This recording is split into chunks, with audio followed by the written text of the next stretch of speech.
Welcome to Here's the Deal, where we educate, elevate, and inspire entrepreneurs. On Here's the Deal podcast, we bring 30 years of business banking experience to you.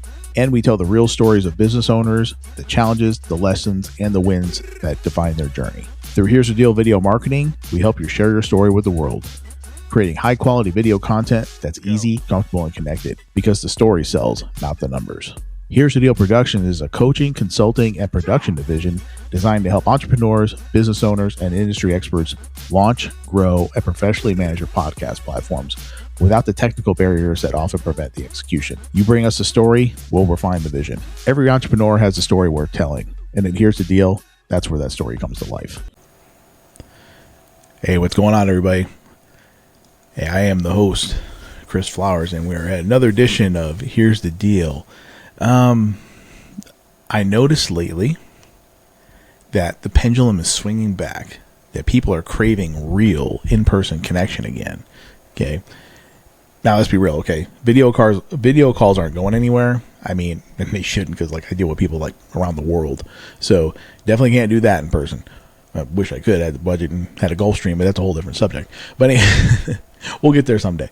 No, but hey, screens aren't going anywhere. I mean, you know, video meetings are always great. At least you still get that somewhat tangible connection if you're on video as opposed to like a phone call or an email. But at the same time, you know, nothing's really going to take the place of a good handshake, some eye contact, and especially being able to read the room, you know?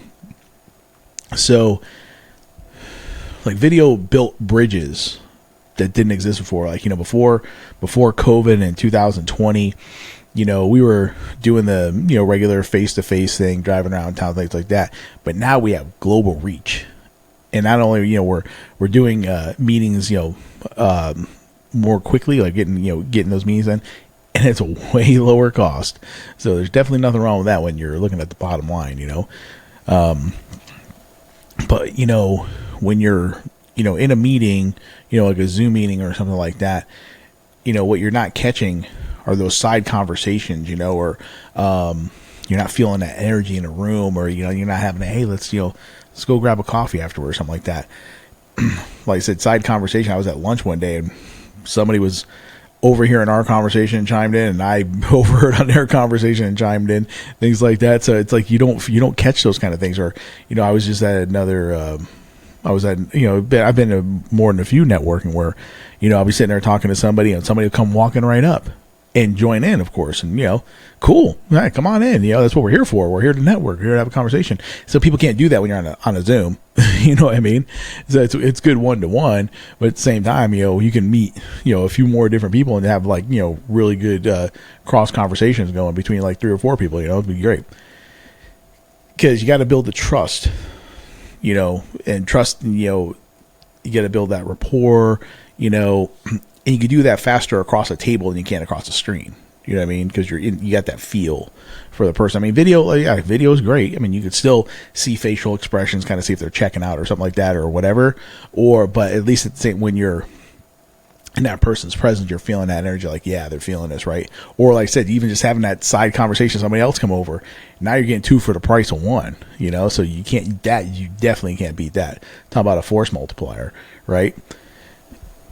The one thing I learned from 30 years of commercial banking is that there's a difference between a productive networking meeting and just busy.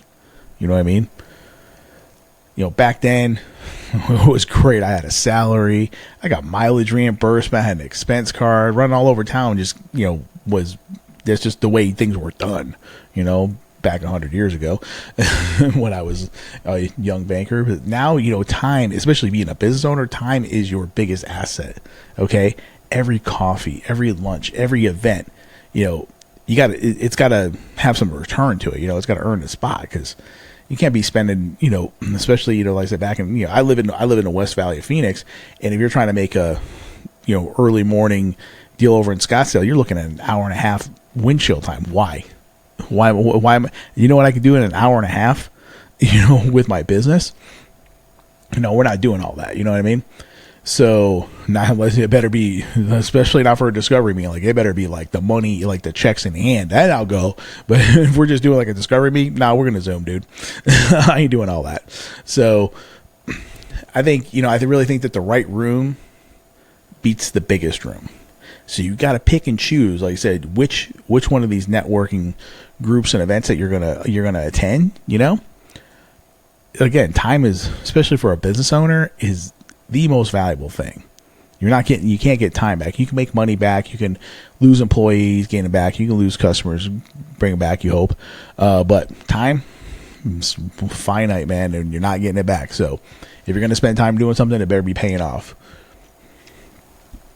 One other thing I noticed said, the unplugged movement is real. Okay. Because I just got invited to a group of, young professionals. I was easily the oldest person in the room by far. Like, I was old enough to be like every one of their dads. It was pretty sad. So, but I got invited, and it was a bunch of young professionals. They even called the group Unplugged, JC and Sarah's group. It was great turnout, great energy, and it was the younger generation, and they were craving that 1-to-1. They were like, they're like, hey, screens down, eyes up, man. Let's get in touch with each other. I thought it was great. I said no screens. And the funny part is most of these kids had business cards, and I'm the oldest guy in the room with the electronic business card. Like, I don't do paper cards anymore.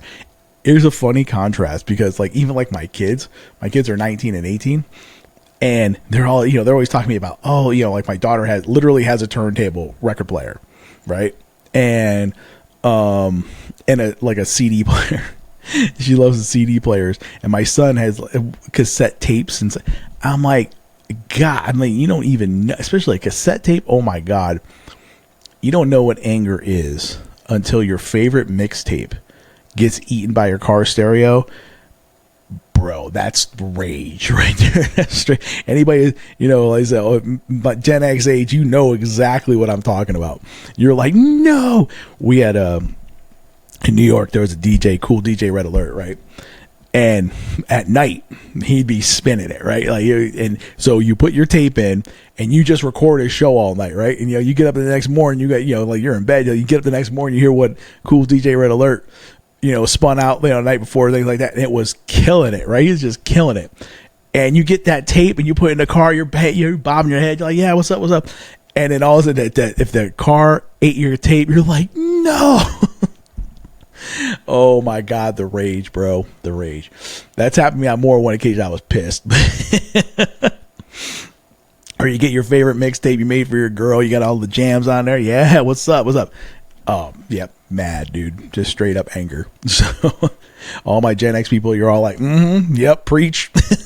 So, yeah, it was great to be in a room with a bunch of young professionals, and they were getting at it. Like I said, like the old school was coming back, man. They were like, we're, collaborating, we're doing all kinds of stuff. I was hanging in with them just fine, because it was definitely more my set. They weren't, of course, some of the kids were talking about some new age things, but then even like I said, they're like, oh yeah, you use AI, I'm like, yeah, man, like, I'm telling them all the little tricks, and they're like, oh wow, I'm like, yeah, I might be old, but I still got game. I still got, not that kind of game. I still got, business game, I still, I'm adapting to the new environment, things like that. I said, and then it was just cool that they, this is what they were craving. This was their one, and everybody was into it. It was so funny because even when we were there, I was talking to somebody, and somebody it was in a bar, right? And then, but it had an open patio, and somebody was walking by that one of the girls knew. And she goes, hold on, man, I know this. And then she went over to lean over banister, and she called the two guys in and stuff like that, that she knew that were walking by or something like that. It was just, I don't know if they were looking for it just to kind of walk by the place, but it was just kind of cool that everybody was just so into it, and the energy was just fantastic. I loved it. So, it kind of tells you, where things are heading, old school, man. It still works. Sometimes I'm not talking about going back to doing Excel spreadsheets and doing all that nonsense. We're not going all that road, but at the same time, a good handshake and a good sit down will beat a DM or an email any day of the week, And I think that's the thing. A lot of people hide behind emails and they hide behind the DMs. But if you show up in person, or if you send somebody like a video message, you're going to stand out just by default, because not everybody's doing it. Everybody's all shook and scared or whatever. They're hiding behind us. No, man, when you're face to face, I've had so many times when I walked into a building and they're like, nah, and they're like, telling me basically to get the F out and this and that and the third. And I just start laughing. Within a couple minutes, I turn the conversation around. They're pretty much inviting me to lunch. Hey, let's go grab a drink or whatever. They're like, so you can't do that on a video. You know what I mean? You got to be able to, get that vibe and read the room and, turn stuff around. So, referrals are going to come from people that have actually met you. Nobody's going to just refer you from like an email, or you know what I mean. And I really think that a good handshake could probably replace like 10 cold emails. The likelihood of a close. So that's the thing. The more interaction that you have, and again, video's not going anywhere. I use video all the time. Like I said, I talk to people all over the world. So, I have to use video, but if you can find that one quality group in person to get connected with, I got quality virtual groups too, H7, Alignable. But I'm in Alignable here, in Phoenix for face-to-face meetings, things like that. And I'm going to tell you right now, I'm going to plug this new Unplugged group. They're coming out with logos. They're brand new, just started. I think they had like 2 meetings. These kids, JC and Sarah, they're doing a great job. So if you're in the Phoenix area, you may want to check this one out. Just saying. But if you can find that one group, not 20, one, maybe 2, quality over, there's a bunch of groups out there, and, it's a social club. It's like, but at the same time, we're not here to make friends. We're here to do business. Okay. Remember that. You're not here to make friends. You're here to do business. So there's got to be some, we're going to, get sociable. We're going to hang out. We're going to get to know each other. But at the same time, there's got to be some return on there. You know what I mean? Just like anything else, just like we talked about with podcasting, things like that, it's the consistency. The more you show up, and that's any network, virtual or in person, the more you're going to show up, the more people are going to, build that know, like, and trust factor, And again, you want to have a clear, message. You want to have a clear, people are, have a give and an ask and things like that. I always say, you never get married on the first date. You know what I mean? And I said, I've been at network groups before where it's like, hey, it's like, I don't know you that well yet to where I'm going to like just do business with you, like refer people to you or things like that. But see, that's what, at least that thing is, hey, let's set a follow-up call. Let's set another meeting, let's talk more, things like that. Hey, you might hit it off the bat where, hey, I got a referral for you. Like, oh, great. Cause if the vibe is there, hey, don't fight it, but some people got to feel out a little more, things like that. So, but again, you're not able to do that, I don't think, on a screen as well as you are face to face. Although I've built some great relationships that people I've never met before. It was kind of funny because I met JC before in person, but I never met Sarah before. I've only seen her on video, even though she was in Scottsdale and I'm on the West Valley. But this was our first actual in person. But it was kind of cool because we had talked so much on video. It was like we knew each other anyway. It was like we literally saw each other a bunch of times. But it was just cool to be in each other's presence. I was really kind of digging that. So when you do get those opportunities, like I wish I could have gone. They had a big H7 is a virtual group, but they had a big old function not too long ago. And I think it was in Tennessee. I would have liked to have gone that. Next year I'm going to go. Just to get to see the people that you're in all these groups with, face to face and in person, things like that. If I get to meet Clay in person, I think it's going to be really fun. I think we're going to have a good time. He and I cut it up pretty well anyway. So here's the deal. Technology connects us, but humans, we're always going to close the deal. You know what I mean?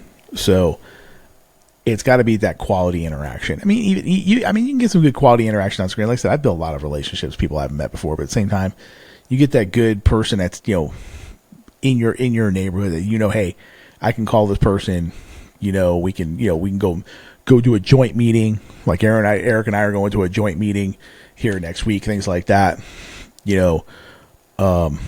and have that real impact. You know what I mean? Like I said, video's still great. Video's not going anywhere. I use it all the time. You're looking at me on video now, but at the same time, when you get to actually meet them in person, then it kind of sets in. You know what I mean? So, in closing, just want to let you know that, you know, if you got a story that you want to tell and you got a brand that you want to grow, okay, Here's the Deal can help you with both of that. As you know, now we just came out with the new product, our Here's the Deal Productions, where you bring the story and we're going to refine the vision. And it always with Here's the Deal video marketing. Like I said, it's going to be easy, comfortable, and connected, because it's not the numbers that sell, it's the story. Okay, and we got to get that story out there for you. So, like I said, hit the contact, links below, things like that. You want to, you can email us at info@heresthedeal.biz/marketing. Hey, just give me a call, 623-308-9732.